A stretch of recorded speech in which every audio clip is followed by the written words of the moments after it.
అందులో the best single bedroom and double bedroom కోసం చూస్తున్నారా? అండ్ అలాగే బిజినెస్ చేయడానికి కమర్షియల్ షాప్ కోసం చూస్తున్నారా? ఇవన్నీ రెంట్కి అయితే అవైలబుల్ వచ్చాయి.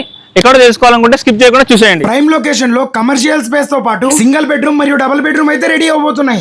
Office, shops, showrooms, bank, finance ఆఫీసుల కోసం కమర్షియల్ స్పేస్ కి కావాల్సిన విధంగా ఫస్ట్ ఫ్లోర్ లో 1325 స్క్వేర్ ఫీట్ లో కమర్షియల్ స్పేస్ అయితే అందిస్తున్నారు. అది కూడా అతి తక్కువ బడ్జెట్ లో. కొత్తగా బిజినెస్ పెట్టే వాళ్ళకి ఇదో మంచి అవకాశం మచ్చా. మీ బిజినెస్ కి కావాల్సిన విధంగా మీ రిక్వైర్మెంట్స్ ని బట్టి తొందరగా తీసుకున్న వాళ్ళకి మీకోసం మీ రిక్వైర్మెంట్స్ ని బట్టి మీకు కావాల్సిన విధంగా అడిషనల్ వర్క్స్ ని కూడా చేసిస్తున్నారు. ఇలా మీ అడిషనల్ వర్క్స్ ని మీ బిజినెస్ ని బట్టి మార్చుకోవచ్చు. ఇక్కడ కమర్షియల్ స్పేస్ తో పాటు సెకండ్ ఫ్లోర్ లో 1270 స్క్వేర్ ఫీట్ లో డబుల్ బెడ్రూమ్స్ కూడా అందుబాటులో ఉన్నాయి. అలాగే థర్డ్ ఫ్లోర్ లో 580 స్క్వేర్ ఫీట్ లో సింగిల్ బెడ్రూమ్ కూడా అవైలబుల్ గా ఉంది. Single bedroom, double bedroom and also commercial space ఇలా ఏది కావాలనుకున్నా అది కూడా ఫ్రెండ్లీ బడ్జెట్ లో. అడ్రస్ వచ్చేసి opposite to DYR function hall near Gangisetti apartments, Farooq Nagar, Nandyal. మరిన్ని వివరాల కోసం కింద డిస్క్రిప్షన్ లో కనపడుతున్న నెంబర్ కు కాంటాక్ట్ అవ్వండి.